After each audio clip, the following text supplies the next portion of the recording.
Hi అండి, welcome to RR collection అండి. నేను సుహాసినిని. మీరందరూ బాగున్నారండి? నేను బాగున్నానండి. ఇప్పుడు మీకు గుత్తి కాకరకాయ ఎలా చేయాలో చూపిస్తామండి. ఈ విధంగా ఒకే సైజు ఉండేవి, కొంచెం మంచిగా అంటే ఈ సైజు ఉండేవి అయితే బాగుంటాయి, పెద్ద అయితే బాగుండవు. ఇవి శుభ్రంగా ముందు కడిగేసుకోవాలండి.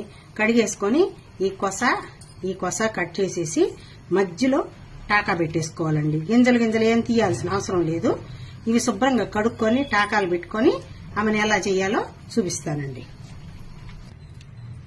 ఇదిగోండి, ఈ విధంగా ఇలా మొదలు ఈ విధంగా కట్ చేసుకొని ఈ మధ్యలో ఇలా టాకా పెట్టుకోవాలండి.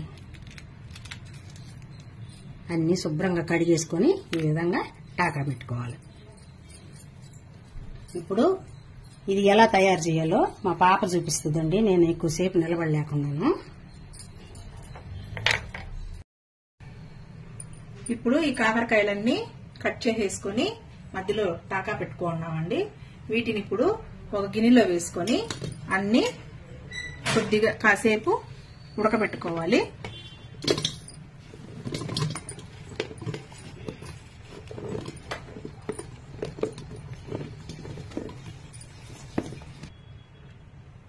ఇప్పుడు కొద్దిగా సాల్ట్, కొద్దిగా పసుపు,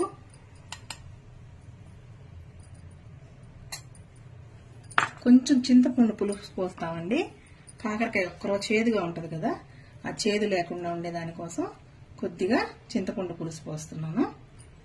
ఇప్పుడు కొద్దిగా వాటర్ వేస్తున్నాను.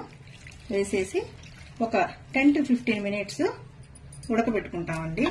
మూత పెట్టేసి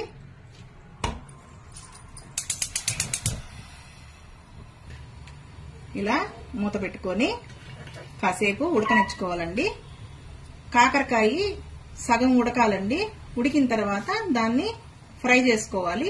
అది మళ్ళీ చూపిస్తాను ఉడికిన తర్వాత. కాకరకాయ ఉడికే లోపల మనము కాకరకాయలోకి పెట్టుకునే దానికి పొడి రెడీ చేసుకుందామండి. ఎండు కొబ్బరి, ఎండుమిర్చి, తినేశనగపప్పు, తెల్లగడ్డలు, జీలకర్ర ఇవి మిక్సీకి వేసుకొని పొడి చేసుకుంటామండి. పొడి మిక్సీకి వేసి రెడీ చేసుకున్నామండి. ఇప్పుడు కాకరకాయ కూడా ఉడికిపోయింది.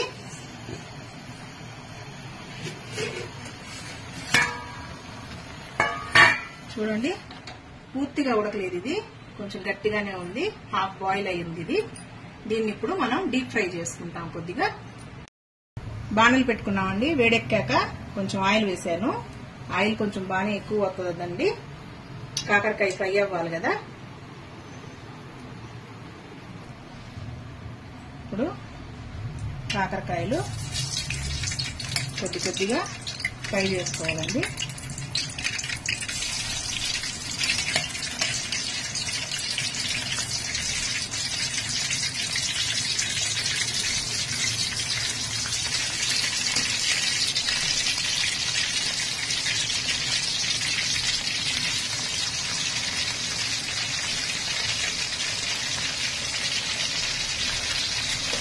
చాలా బాగుంటుందండి కాకరకాయ ఫ్రై.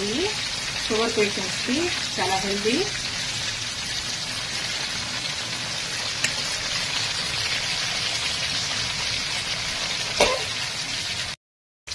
ఇప్పుడు బాగా సన్న సెగ మీద బాగా కాకరకాయ ఫ్రై చేసుకున్నామండి. ఎర్రగా ఉంది చూడండి బాగా. ఇది కాస్త చల్లారనిచ్చి ఒక ప్లేట్లో తీసుకొని కాస్త చల్లారనిచ్చి ఇందులో మధ్యలో పొడి, ఇందాక మనం చేసి పెట్టుకున్న పొడిని మధ్యలో పెట్టుకోవాలండి. ఇప్పుడు ఇందులో అన్ని ప్లేట్కి తీసుకున్నానండి.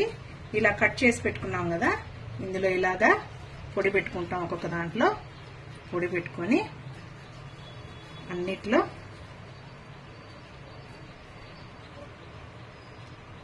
ఇలా పొడి పెట్టేసుకోవాలండి.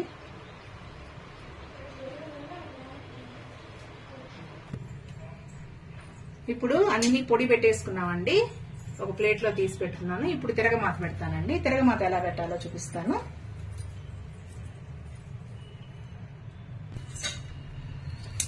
పొయ్యి మీద బాణలు పెట్టుకున్నానండి. ఆయిల్ వేడెక్కాక మనం ఆయిల్ ఫ్రై చేసుకున్నాం కదా కాకరకాయ, అందులో కొద్దిగా ఆయిల్ మిగిలితే అదైనా తిరగమాత వేసేసుకోవచ్చు అండి, వేస్ట్ కాకుండా. ఇప్పుడు కొద్దిగా ఆయిల్ వేడెక్కాక నూనె వేడెక్కిందండి. 1 టేబుల్ స్పూను ఆవాలు, 1 టేబుల్ స్పూన్ కొద్దిగా జీలకర్ర, 1/2 టేబుల్ స్పూను పచ్చిశనగపప్పు, 1/2 టేబుల్ స్పూన్ మినప్పప్పు వేసుకున్నామండి. ఇందులో ఎండుమిర్చి, 2 ఎండుమిర్చి తీసుకున్నానండి. అల్లం, ఇది తెల్లగడ్డలు కొద్దిగా తీసుకున్నాను.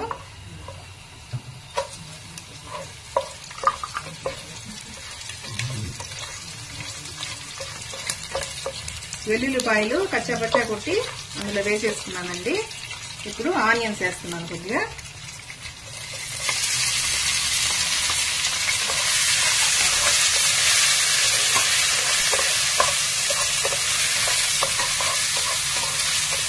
కొద్దిగా కరివేపాకు కూడా వేసుకుంటున్నాను.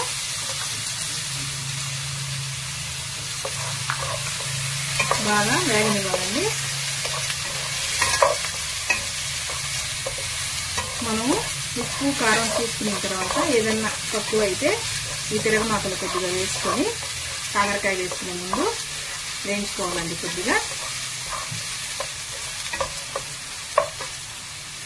నాకు సాల్ట్ కాస్త తగ్గినట్టు అనిపించింది, కొద్దిగా వేసుకుంటున్నాను సాల్ట్.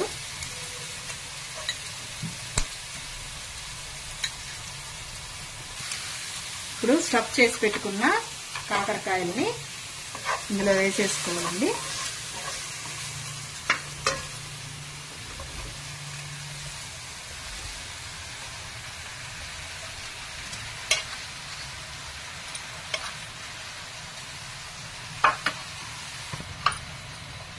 ఇందులో కొద్దిగా పొడి పైనే చల్లుకోవాలండి.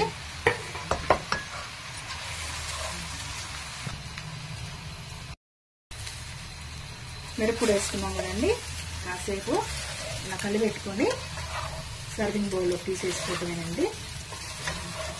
చాలా టేస్టీగా ఉంటుందండి ఇది.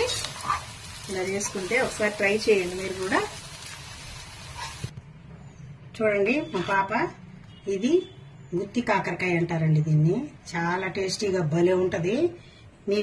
మీరు మా పాప చేసిన విధానం మీరు ట్రై చేయండి.